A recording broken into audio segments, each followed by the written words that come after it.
Welcome to Thinking Deeply About Primary Education, the podcast that makes time and space to think about pedagogy, teaching and learning, professional development, anything of interest to time poor but enthusiasm-rich primary teachers. So this week I'm joined by Jane Considine. Hi Jane, how are you?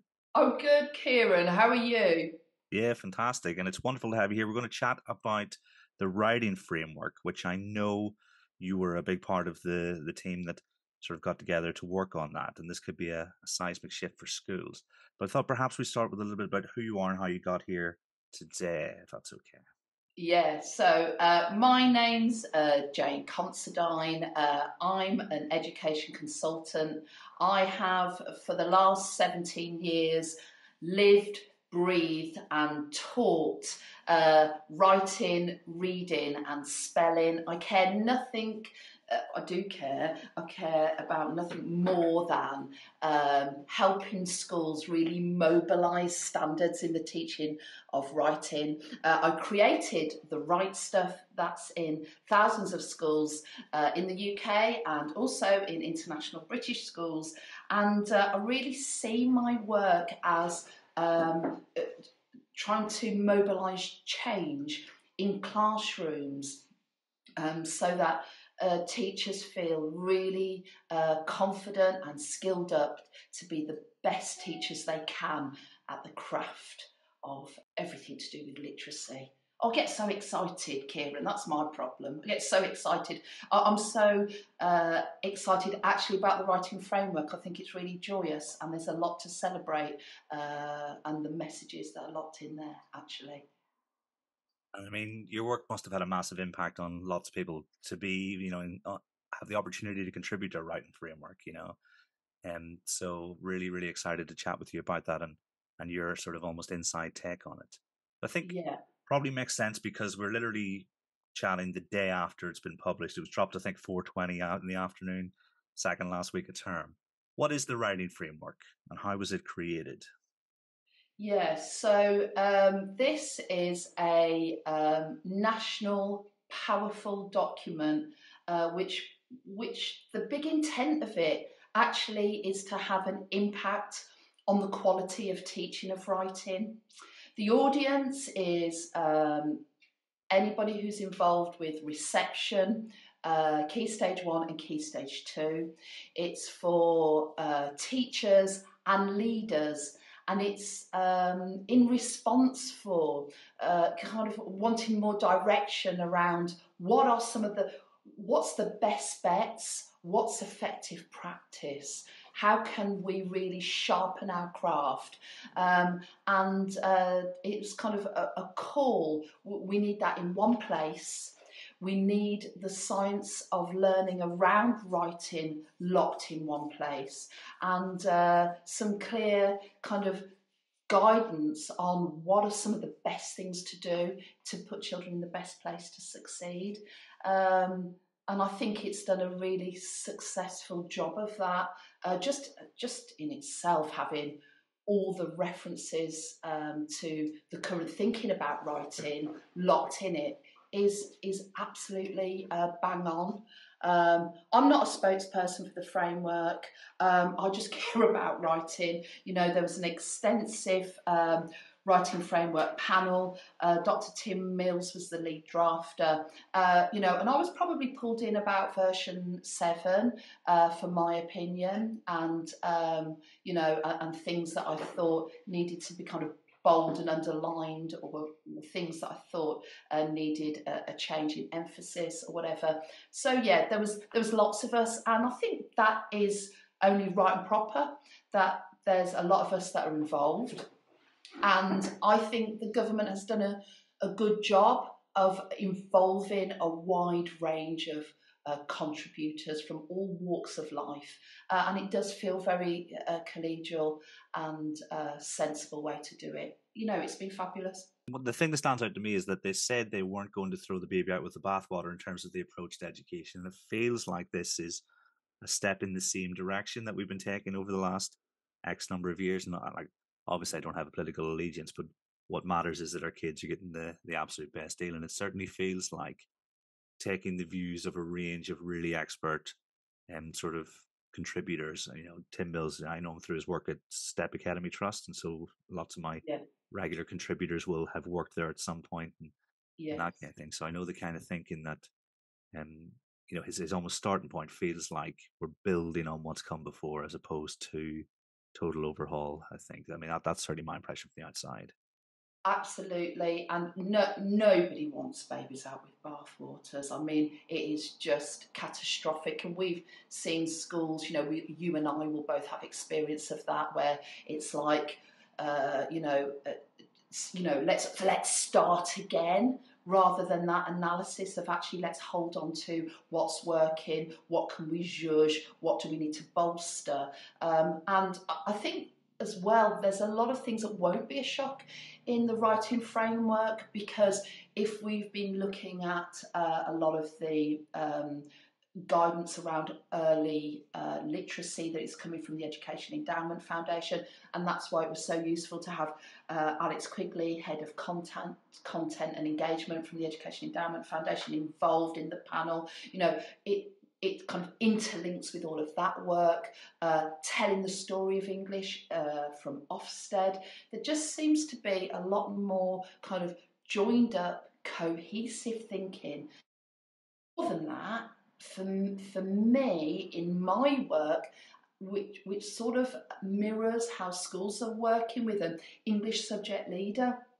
I mean, they've got to consider everything to do with English. And then not just everything to do with English and literacy, but actually the impact of that across the curriculum. There's so much to consider.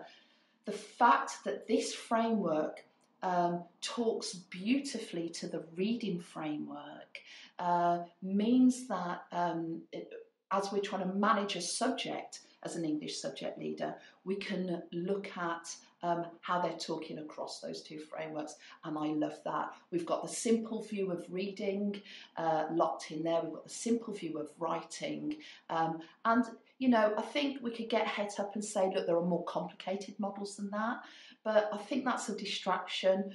We need a pathway that's not going to cognitively overload us.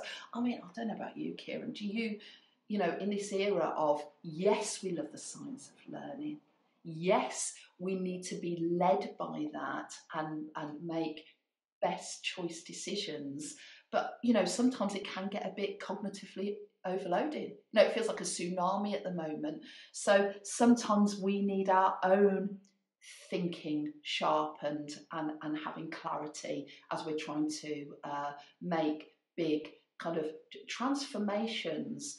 And I say big, not in terms of babies out with bathwater big, but big in terms of taking whole staff teams with us and that clarity of thinking about where our focus needs to be. And I think the writing framework does that beautifully. And I did want to say, if you've not seen it yet, please go and download the summary of the framework, because in our busy lives as teachers, they've got kind of bold headlines there, which is, right, I've got a lot to do, where shall I kind of put my thinking to and my efforts to, as it were.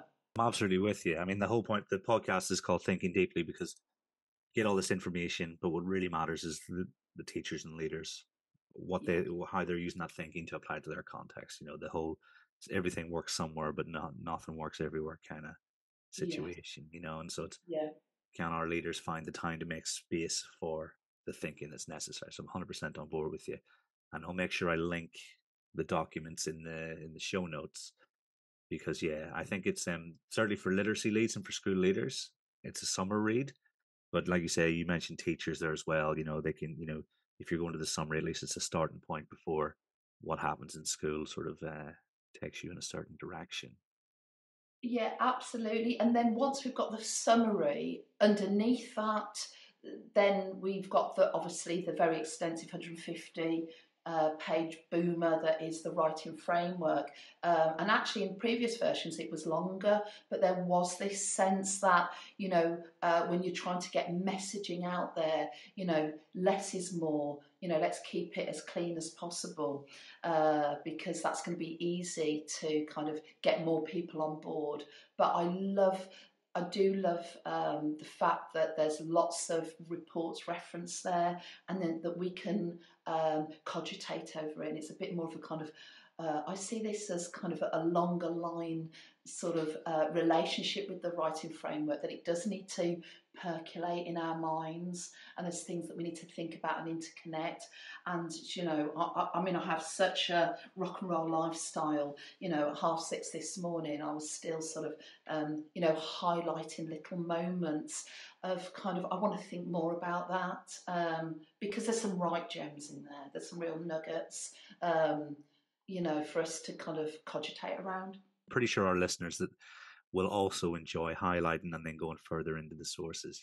Even with the effective CPD report from the EF recently, or it was updated recently. Yeah.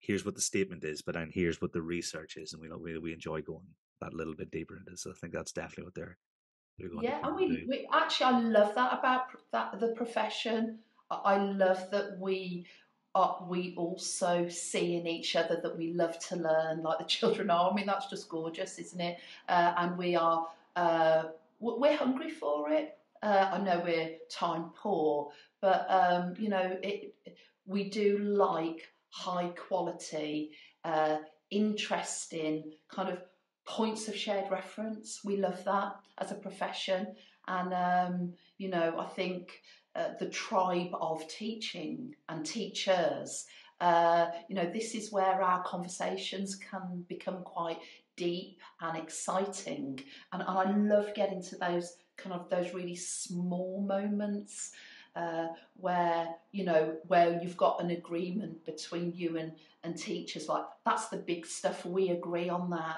but what is that in practice?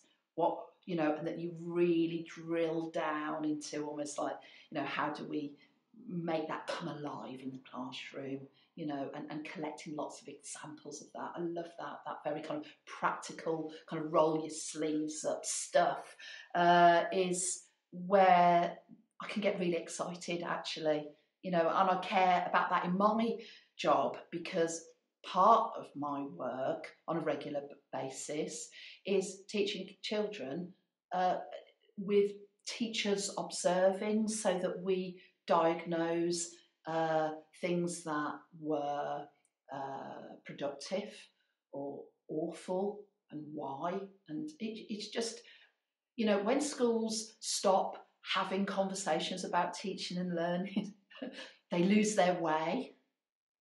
And, particularly in primary, the beating heart of primary is keeping teaching and learning right at the heart of our work, and that's the job of leaders, to find that space to keep the ongoing conversation going, ongoing and going. All of that is all it's going off in my head, I'll tell you what, Kieran. There's so much to think about at the moment.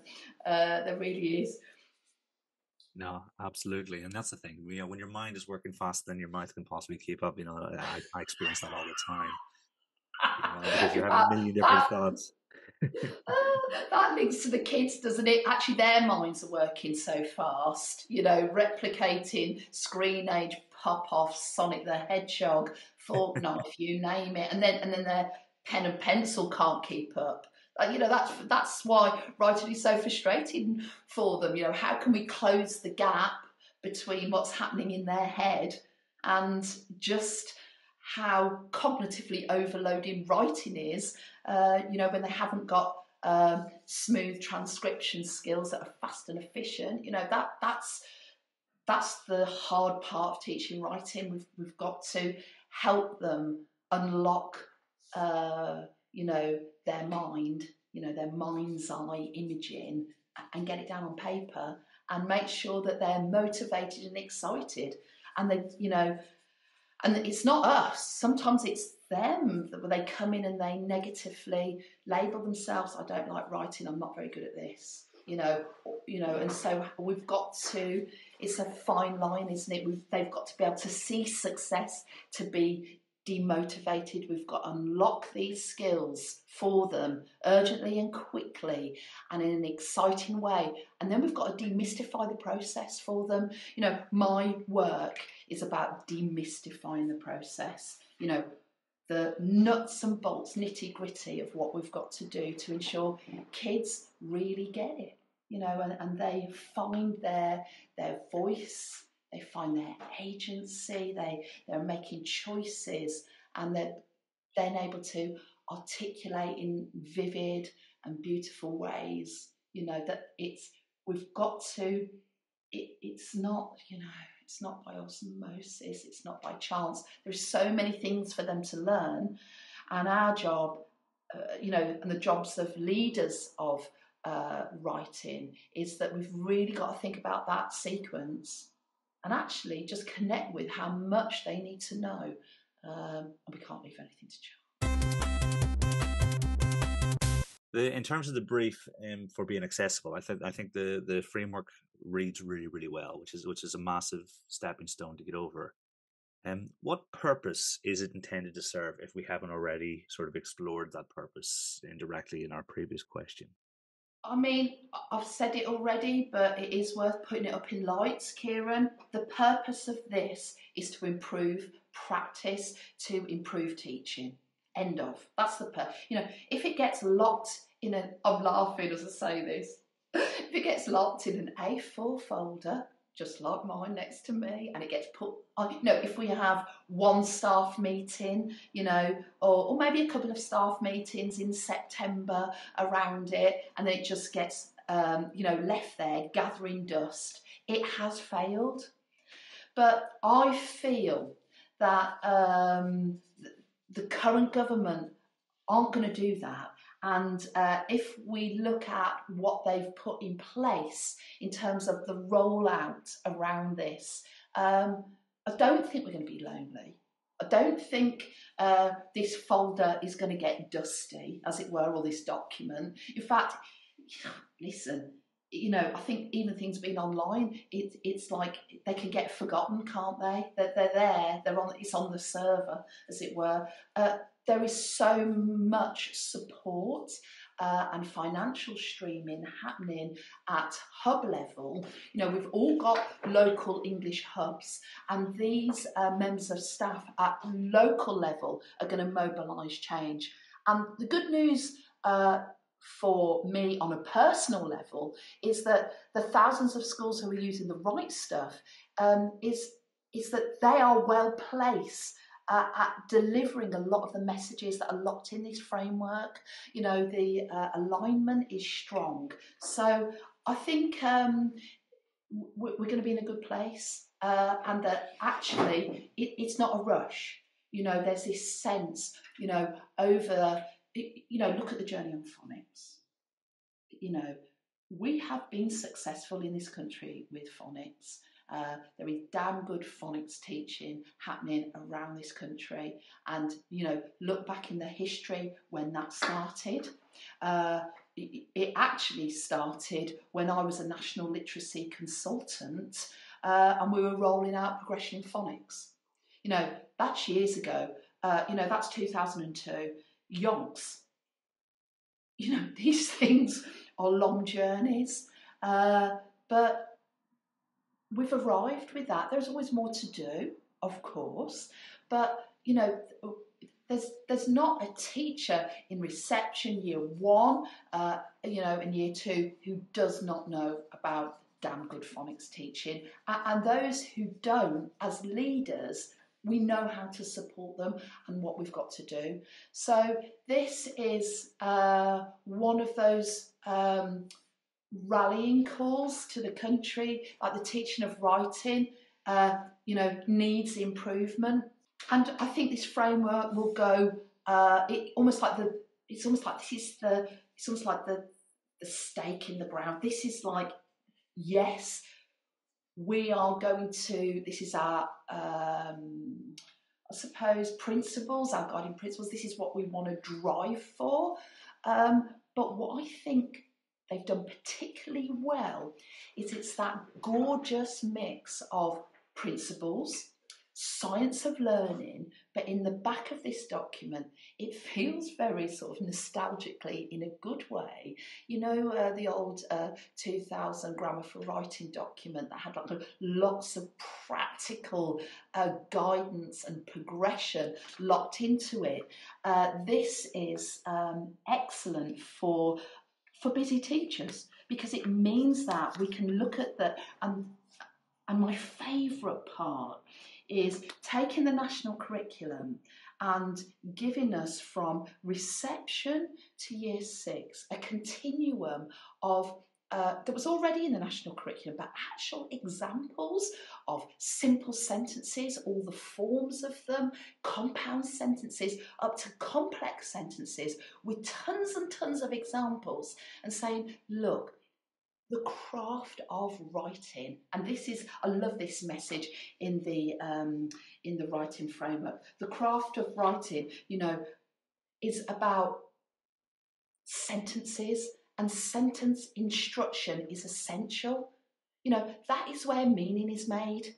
Meaning is made at sentenceness, and what we have in the writing framework is this continuity and progression of sentences, and that is utterly stunning. That's great for all of us to begin to consider how we support staff. Have we got that range of sentences in terms of kind of composition? Have we covered the wealth of that? Are we good at that? That is where meaning is made, and so we've got to be really good at sentence construction. Feels like, and obviously you'll know better than me, it feels like on my first read, there was almost a bit of a recalibration in terms of how we approach the teaching of writing. So, I mean, I may unfairly categorize it as being genre driven in the past, certainly the world I came into. What are the big implications for teachers, leaders, and schools? And does it start with that simple view of writing, which we can then, like you say, tie to the simple view of reading? What are the big implications? I think the biggest implication is about reception. We've got to get writing right there, and this idea, you know, like that writing and play are kind of pulling against each other. You know, absolutely not. Writing is playful, writing is social, writing is communication, and we've got to ensure that really early doors.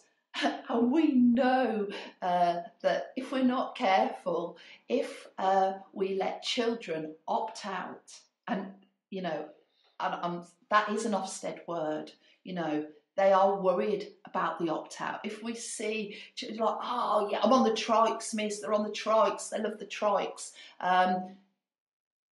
If we let them choose all the time, then we're going to miss so many opportunities to let them, well, welcome them into the language community and show them writing is joyous and playful.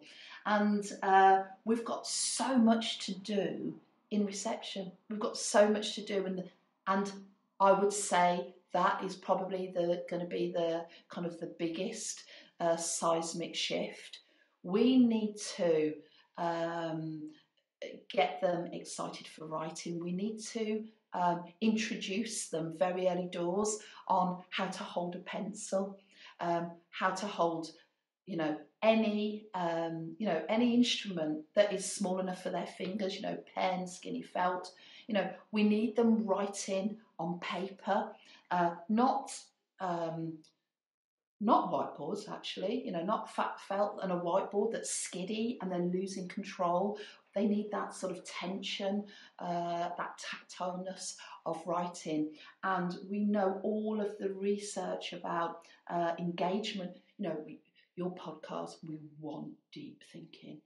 That's where it begins, that connection between handwriting and thinking. And they need help with that. That needs to be explicitly taught.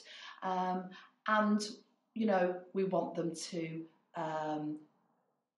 talk excitedly, but we want to catch some of that talk as well. And when they're ready, help them capture their ideas down.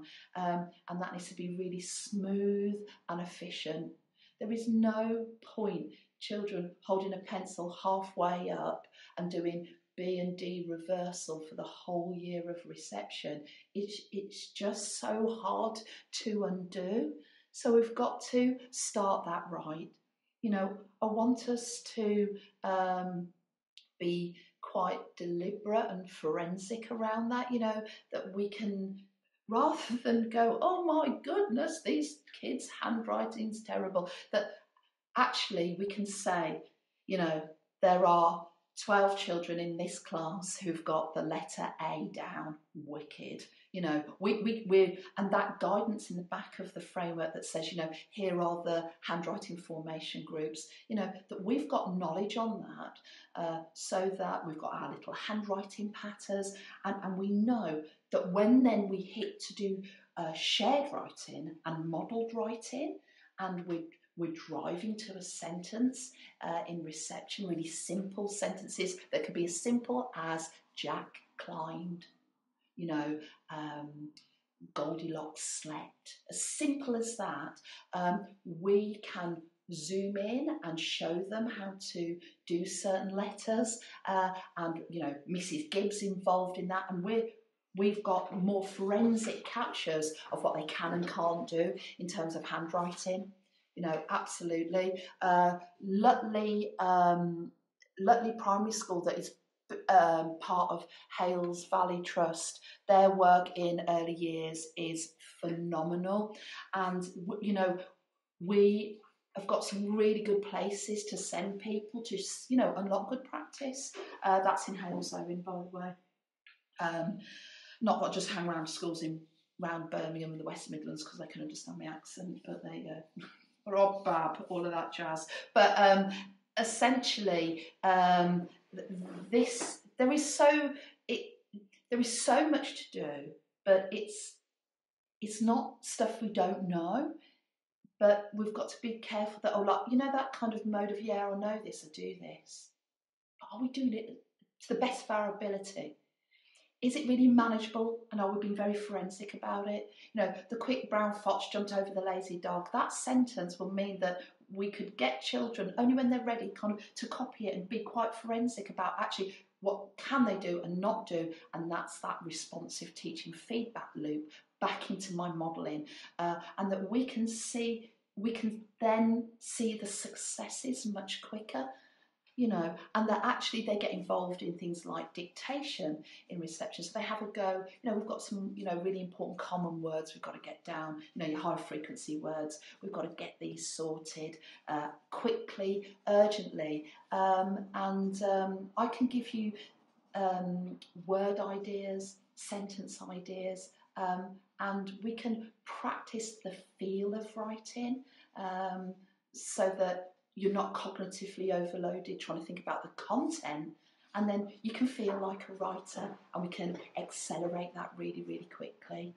You know, the impact of the framework opens up the whole curriculum for children. You know, we know this is not just going to be about English, and the framework tells us that doing this well and right and urgently will mean the impact is high across the whole curriculum. You know, we want their personal writing identity. We want them to be positive and excited, and everything we do with writing needs to feel like that. You know, and we've got to be really aware that if they get overloaded, if it feels too negative, then we're losing them, you know, and I love the references to motivation. And what is motivation about? They find successes themselves personally. Personal success in crafting as a writer is what's going to internally motivate them and keep them going and build their self-esteem as a writer. Sorry, Kieran, if we get a bit passionate. I think I've spat I all over mean, the mic here. never apologize for being passionate about education. No, not at all, not in the slightest. I mean, so it feels then, I mean, like my 7-year-old was taught in reception in year one, slightly different ways to form letters. And at 8 now, he is still, um, still getting to grips, pun intended, with with his use of of a pencil. Um, You clever are you we are. saying like, I love a cheesy pun, Kieran. Don't get me started on cheesy puns. I'll tell you what. The grip. It is tripod grip. Sort it. I mean, I see children in year 4 holding pencils halfway up, looking like they're going to stab somebody. It's just like, it. We've got to um, in, interact with issues really, really quickly. And, in my experience, reception teachers are amazing at observations and looking, and it's that's where the looking needs to be. We've got to sort it. I mean, I've got 4 kids; they're all grown now, and you know, their handwriting for 2 of them is horrific, and they cope, but they but it's made more difficult for them, and we don't need barriers, we don't need difficulties when there are easier, smoother ways that mean that you can let your ideas fly and flow because you are fast and efficient at that. Anything that is making it clunkier, trickier, more difficult. I've got children, who say, writing hurts, and you look at all the tension in their hand and, their bizarre little, holding of pencils and reversing of letters. It's just trickier, isn't it? And let's take that away for them. Let's make the pathway smooth for them. yeah. And so is the writing frameworks aimed to standardize letter formation and grip then for, so teacher, was a consistent approach across the country, or have I inferred incorrectly? No, I think that's right. I mean, I think there are many ways to skin a cat. I think the bigger debate will always be, is it a fast legible style? And then some people then open up that, like, does it have to be cursive? And I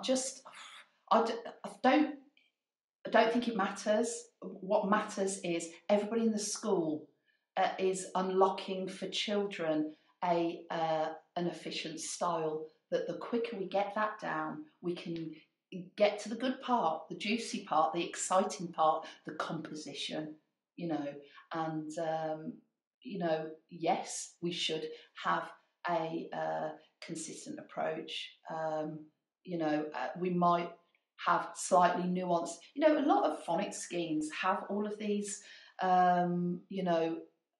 handwriting formation guidance anyway. So I would say be led by your scheme, but make sure, for God's sake, in year 3, 4, 5, and 6, they also know, what is the patter for B. Start at the top, go down slow, halfway up, round you go. Whatever it is, everybody needs to know it. Because I might have children new to the country, new to the school, SEN pupils I'd still need to support, and this is where I've got a view of that, and it's carved on my teaching bones, and it's right there for me to help with interventions and for pupils who are struggling. So there's that principles first approach where it's okay, what, like you said, fast, efficient, removing the barrier to writing, and then take it from there. Yeah, Yeah, that makes yeah. total sense. I mean, I was taught to handwrite by, the floating pen. Was it the magic pencil? Do you, I don't know if you remember that show? Basically, the video was wheeled out, and then this thing would be up and down and around and flick, and then we would do it in the air. Then we do it on the paper. I think they should have just funded that for every school. You're younger than me. I had a lot of magic things, but it weren't a pencil, babe. I'll tell you what. But hey, we'll leave. Oh my goodness. I was the word wizard, wordy. I'd a floating orange head. I'd words and pictures. I'm older than you. Yeah. I had the magic key. That's what I had. Magic Key, Magic Roundabout as well. There's a lot of magic stuff happening in our day. I tell you what. Words and pictures sounds familiar. Maybe that was sort of the 80s/90s version of that there. I'll have to go and check out what it was, because I'll probably sound like I'm mad unless anyone is listening has actually seen that before. Watch how Magic Pencil writes it. Top to bottom, up and over and flick. Top to bottom, up and over and flick. Top to bottom, up and over and flick. Top to bottom, up and over and flick. Top to bottom, up and over and flick. Top to bottom, up and over and flick. It feels like some of the big takeaways from me are the idea, like you mentioned, the focus on almost sentence level construction of sentences, becoming a really efficient writer. And there's a line in it that says in year 1 and 2, those narratives from the national curriculum don't need to be massive narratives. And I feel like that gives teachers permission not to have to write 2 pages and have to mark 2 pages, and actually make better writers. I mean, what's your take on that? Was that something that stood out for you in the? Oh yeah. I love this. This is absolutely top drawer. It's the old adage. Quality over quantity. We do not want reams and reams and reams. We gotta read that sort of piffle, and we know that almost like directionless writing can be more at risk of comma splicing, run-on sentences. And let me tell you, kids aren't at risk of just doing and then it was all a dream. They will. If they get into those sort of poor habits, they can just replace and then with other sort of, anything that they're sort of testing out at that moment, so it might be at that moment, or so ultimately. This sort of run on means that they do not have a strong concept of a sentence. Another national weakness with sentence construction is the fragmented sentence. We've got we've got chunks without verbs. We've got a situation where children do not know that a sentence must have a verb. Some verbs are a bit of a nightmare. They're not obvious, like your is and was. They're auxiliary verbs, or they're buried, or, they're not as clear. But, a simple sentence needs a verb. And this is really critical. That's the building block of sentenceness. And children need a strong sense of what a concept of a sentence is. And so we need to, writing is so teachable. I say this, and I've said it for donkey's years,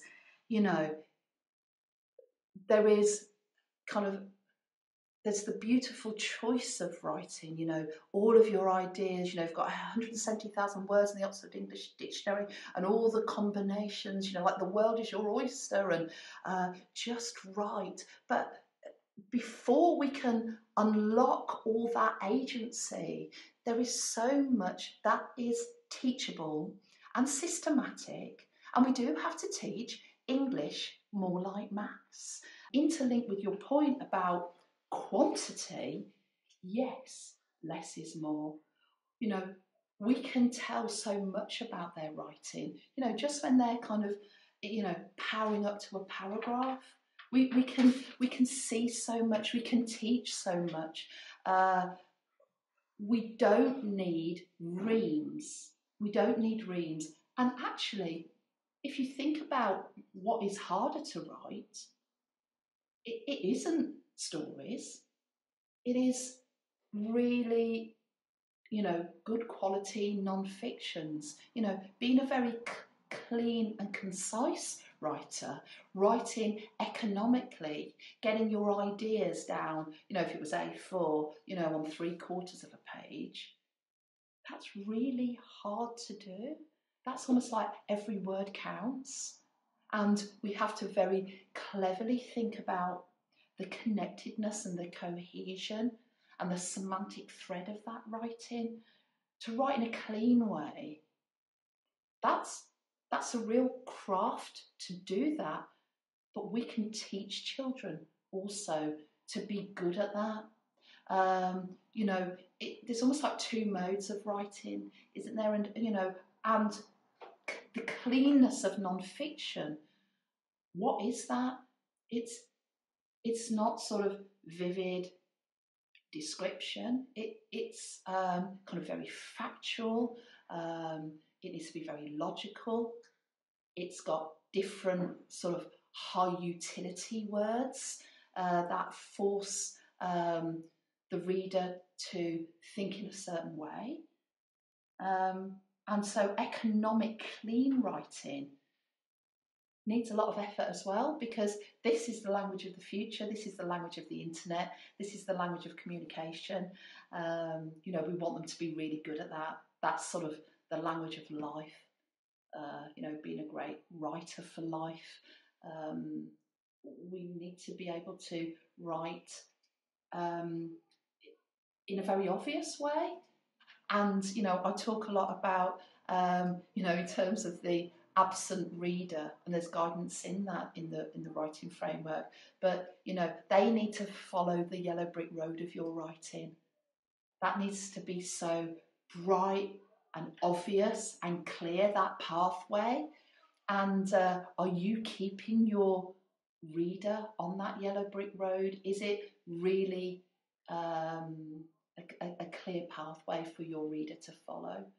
And that needs strategy on our part as the teacher, and in the writing framework, one of the most powerful things in the back of the appendix, I adore it, and there's guidance on things like cohesive devices and language that are beautifully applicable across all sorts of non-fiction types of writing. That it's going to really power up their levels of communication that makes them much more detailed and accurate and concise with their words. Yeah, it's really satisfying as a reader to read someone convey a really complex idea both clearly and in as few words as possible. Because if you have to really go trawling through a dense passage for the information that could be conveyed more clearly, it becomes quite frustrating. Certainly in education research, that's it's quite common. It sounds like we're directing readers at the start towards the information about the sort of early years approach and reception, also towards the sort of sentence level, simple model of / simple view of writing. Is there anywhere else you'd sort of signpost people go in their first read of the document, or do you reckon we've covered it in our chat? The beating heart of this document is modelling, and it gets a lot of references throughout, as well as its kind of own space in the composition section, and rightly so. We know that strong, dynamic, whole class teaching is the one, explicit instruction, but the craft of modelling is critical. And it's a really tricky one, Kieran, because we can have a situation where we might feel, I do that. And sometimes we can get very nearby damn good modelling, but it can be like, oh, here's one I've prepared earlier, and it's like on a PowerPoint, a bit like the Blue Peter effect. Here's one, and it's just there to mimic. And what we've got to do with modelling is make it so transparent, so clear, so obvious, and actually it's also a tricky one because it also has to be not a one-trick pony. It has to unlock lots of worked examples. It needs to be done live, and I know that sounds so obvious. The liveness of modelling means that we've got a pen in our hand. So this is either done on a whiteboard, or it's done on a flip chart, or it's done on an iPad that we have cast to our, or it's done on the interactive board, or on a visualizer. But it has to be done live by the teacher with a pen in our hand. That is critical, and that liveness means that children, and we've got to guide them in this. We can't assume they know what they're watching. We have to, at that moment, we're showing them two things at once. The articulated thought process. They get a window to our thinking, and this is exposed. Our thinking out aloud, our questions, our changes, our mess, our crossing outs, our deliberate spelling mistakes. And they also see at the same time the words revealed on the page. But on a personal level, and I have been in this game for such a long time, since the year 2000, I really do think there is so much more sharpening that needs to happen around modelling. And I'm going to say two things now that I really care about that can really accelerate standards. If children are watching a model being constructed, a sentence model, and they're hitting that model and they don't have insight like you have insight as an adult to the wealth of choices and options it can be, almost like a drop-down menu of language. You know, in our heads, we've got basically thesaurus thinking. You know, when you want to write,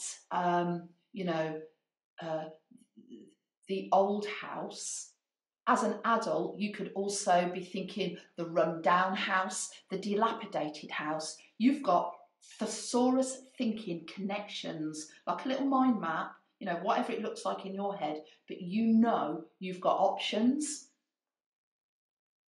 We are living an era of language deprivation, word poverty, linked to real poverty. We've got so much to do, and children need a wealth of words, and our job with teaching writing is to put a thesaurus in children's brains as urgently and as quickly as possible. Now, we can't assume anything when we are doing that modelling. So, I believe and see, particularly when we're trying to accelerate standards, if we can reveal and show before we hit modelling, these are a connected pattern group of language choices. It might be words, it might be clauses, it might be sentence openings, not flacking around in a general way on a word mat. You know, we're doing ancient Egyptians, these words might help you, they're sort of around and about. I'm talking about here, relevant, because it's not general words about ancient Egyptians. We just need all the words about Tutankhamun on the throne when he's 9 years old. We've got these words here, nearby, real and relevant, that when I hit that model, so now it's almost like word banks, language banks have to be so targeted for now. that when I'm doing that model, I show visually, explicitly, these are the choices. And children have insight with me. It's not just me talking them. We can see this drop-down menu of options just here. So that the articulation of that model, we've got shared insight with the kids about the choices. That is really, really critical, because modelling isn't about you being amazing as a teacher. It's not, yeah, you are the expert, but it's not like you get... The purpose of it is we're trying to mobilise their thinking. So this is about getting ready to write, the readiness of a writer. It can't be vague. It has to be specific. We gather language, the right language, in a timely way, right now, right here, so that you, when you watch me do my model, as a child, you can see I've got options. You know, modelling is not about closed procedure, just replace one word. It's like I've got a wealth of language, I've got a wealth of options, I've got a wealth of structures to play around with, and everything is right here, very relevant for me to use now and deploy as a child. That is the critical part. And another way we can sharpen modelling, I know this sounds a bit pathetic on one level, but I want all teachers to have, you know, you might have to stand, you know, against your wall or against your whiteboard and have a thinking bubble on top of your head, you know, that you draw it out so that I can actually go, this is what's in my mind's eye, this is what I'm thinking about. And the thinking about then becomes, I think, where we put in the intent of writing. What is the point of this part of the writing? And then that intent could be, you know, a photograph of King Tutankhamun on the throne at 9 years old. Well, we didn't have photographs then, but you get my drift. I'm not very good at history, you can tell, can you? You know, or it's an image of the alleyway, and the intent of it is it's going to have negative intent. So I can put a sad face there, and they can see almost like that is in my mind's eye. I mean, I know this isn't scientifically accurate, but, you know, roll with me on this analogy. Writing is like breathing out. You know, what is in your mind's eye? What is that image? And you are breathing that out with your pencil or pen. And reading is like breathing in. You're breathing in the author's words, and they are putting an image in your mind. And I want to make the thinking so visible. We know that what wins in the science of learning is metacognition. And what is thinking for writing? The first, most crucial thing we have to think about is, what is the core thing? And pictures speak 1,000 words. What is the core thing, the image, the big intent of the writing that I'm trying to get on the page? And if children can see that, if they can see our locked-in thinking for writing, then already we're taking the load off them. And we're also taking the load off them by surrounding them with the right words at the right time, and that they have insight to our model, and as they're watching it, they can see how they can work with the wireframe, but they've got loads of choices, and their writing can be different to the teachers, but still deliver on the big intent and the remit of it. I mean, Kieran, it's so exciting, and I see the writing framework as a joyous moment to triangulate the science of learning, backing from the government, funding and and a system that has been kind of principles that have been written down, and then that living and breathing it within the class, we can really, you know, and I'm going to say this out loud, I think the writing framework is slightly better than the reading framework because it is cleaner and clearer. That's crucial. You draw the parallel between the teaching of mathematics, teaching of writing. And I think the benefit, one of the few benefits that maths has is that it's a lot more predictable, whereas English language isn't. So that forensic attention to detail, I think, absolutely needs to be there. And so the guidance needs to be more forensic and more really, really clear for teachers. So I'm also excited. I mean, this won't be the last time we look at the themes contained within the framework. And you know, I'm glad it came out this side of the summer holidays because it means the teachers have got time to really sort of think about, well, what might I be exploring next year? There's so much to unpack. And, you know, you said you'd like to join us again in the future. Absolutely, because I think there's so much more to discuss about this. And your passion, you know, it will have been radiating through the airwaves whenever people are listening to this. So all I say is say thank you very much for joining me. It's been an absolute pleasure. Not at all. I said if passion is coming out with a hot sweat, I'll do that anyway at my age, then I've definitely been passionate today, Kieran. You know, it was a joy. And, you know, it's a hard shout, isn't it? It's hot off the press for you and me. But being able to talk about it and be excited about it, I think it's the beginning part of getting all teachers and leaders engaged with our response, our rollout, and the tweakments, I'm going to call it those, that we want to make within our classrooms. It's been a real true pleasure. Thank you, Kieran.